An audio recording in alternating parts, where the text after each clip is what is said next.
Hey guys, Eileen here from Homegrown Happiness. Welcome to June in the garden. So last month in May we started off with like quite a frosty start, but since then it was actually like a really warm autumn, and it's only kind of just now that the weather has started changing. So my garden's really enjoyed the fact that it's been quite warm and things have been growing quite nicely.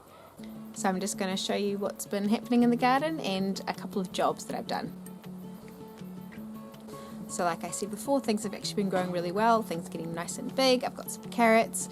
I have planted out some more leafy greens like pak choy and some more kale.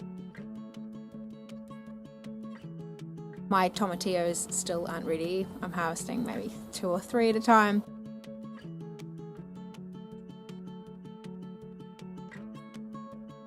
So there's heaps on there, and hopefully they will still be ready before it gets really cold.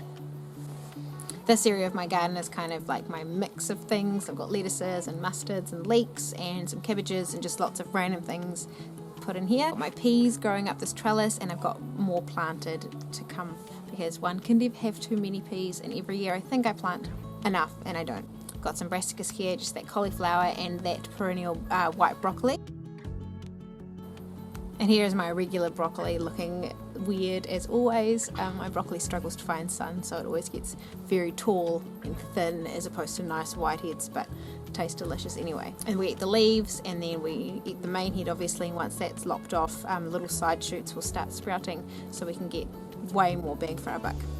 And in this garden bed are some more lettuces that I put in next to a few leftover celeriac, and then my cauliflowers, which are doing really well.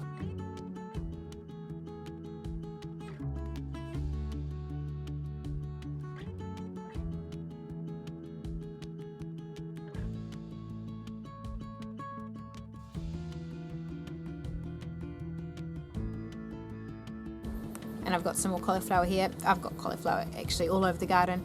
We eat it a lot, so anywhere I can find space I'll put some in.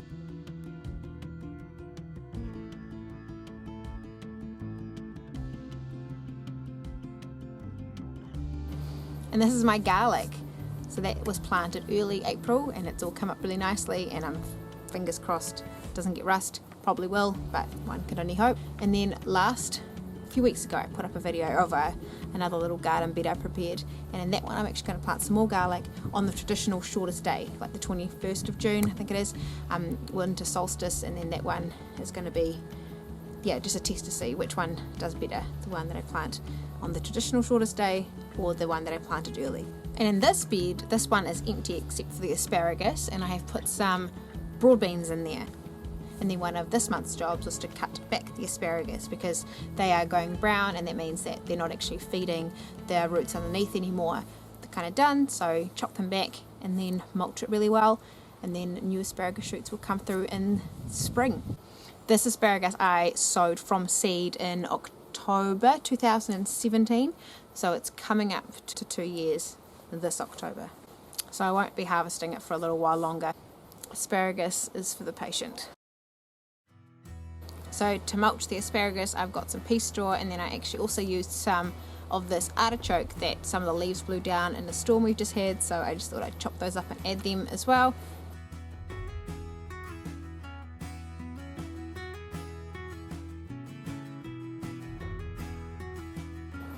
And also some of this scraggly looking lemon balm.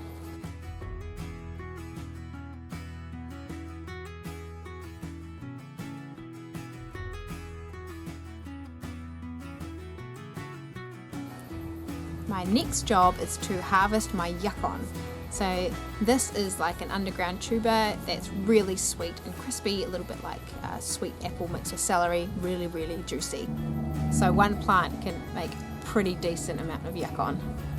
This is really, really yummy raw in salads, or you can make a syrup from it, or you can bake it. There's lots of different ways you can use Yacon. I have a recipe for syrup on my blog, and I'll put that in the link below. So Yacon has 2 sets of tubers underground. It's got the one that you eat, and then the one that actually grows the Yacon that you eat. So the purple one is the one you want to keep in the ground. That's the one that's going to grow next year's Yacon. In my garden we don't get much frosts and definitely no snow and things like that, so I can just keep them in the ground here and then just cover them with a thick layer of mulch, and then next spring they'll come through all by themselves. I am removing some of them this time because I'm going to send some of the tubers out to people who want to grow them as well. You can have too much yacon for sure, so I'm happy to share. And then to mulch this area, I'm just going to use the yacon plants themselves, chop that up and use that as a green mulch.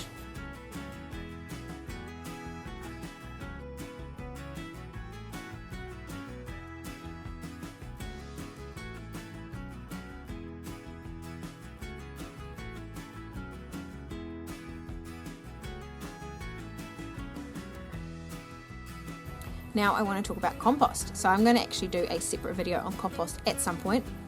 But for now, I just wanted to show you one of the latest things that I have purchased that I love, so I want to share it, and that's this Compost Aerator. And it's such a simple design, and it's just, oh, it's brilliant. I wish I'd gotten it so much sooner.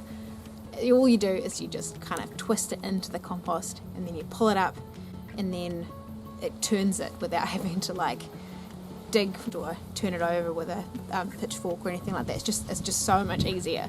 It's made my compost break down so much faster, and it's really healthy, and it's steaming. You can't see it in the video, but there is so much steam coming from this. And look at these worms. When you get your compost nice and hot like that, you have a much higher chance of killing any like pests or diseases that could be in your compost. Say you accidentally compost some leaves with powdery mildew or other kind of fungal spores like that. A hot compost is way better at killing those spores. A cold compost does not do that. Another thing that I'm focusing on this month is my tree health, my fruit tree health. A lot of my trees have had some fungal infections. My peach has curly leaf, my plum and my peach have had like some oozing sores on them. Or if any of your trees had black spot, now is the time to treat them. So I'm just spraying my trees with a copper spray. Using a copper spray, it does kill all these fungal spores, but then it's also going to kill kind of all the good bacteria and things that are happening around the tree. So if you do use copper, you should amp up the organic matter you give your trees just to counteract the copper. So I'm just making sure that I put loads of compost and aged manure around the base as well. This month I'm also working on upping the colour in my garden. I always think you can add more flowers, so I've got loads of empty patches that need to have flowers in them, so I've just been for now adding little seedlings here and there of alyssum and some lavender. The lavender I actually got from my in-laws, just took cuttings and they've just started rooting, so I've just been dotting them around. Got some poppies and a couple of other things, but yeah, I'm going to definitely up the flowers that I put in my garden. I would like a big border of kind of wildflowers. And coming down to the bottom garden, this is one of the no-dig garden patches that I made in December. I'm not sure, it was last year for the corn. And it's now for brassicas, and as you can see, it's doing really well. Things are very close together, but hey, that's my garden in a nutshell. But things are growing really happily. They are perfect height for chickens as well, as you can see. The chickens do love to nibble on these leaves, but that's fine. I have enough to share.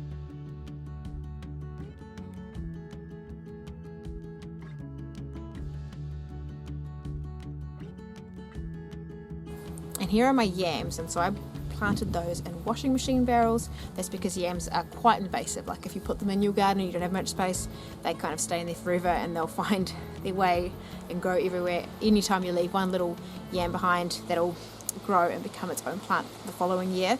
So I've chosen to plant them in these washing machine barrels, and I haven't harvested them yet because we haven't had any frost there, so I'm just going to wait until we get like a good frost that causes those leaves to die back, because the frost is going to make the yams just that little bit sweeter.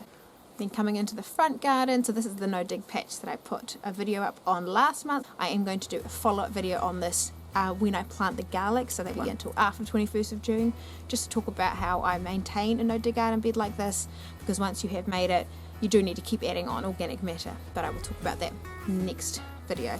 In the meantime though, the pea straw that's there is sprouting, and that's awesome because we love pea shoots.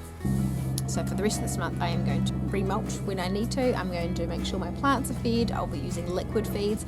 I have a link on 5 homemade liquid fertilizers you can make yourself, and I'll put the link down below. And I'll keep planting whenever there's space, because anything I sow and plant now, it won't be ready until spring, but I'll be totally grateful when it is there, because spring's always a little bit of a lull period. If your garden's empty from everything you've grown in autumn through to winter, and then in spring you're kind of just waiting to plant out your summer crops, so it's good to have something in there just to tide you over. And as always, thanks for watching. If you like this video, please give it a thumbs up and subscribe, and I'll see you next time.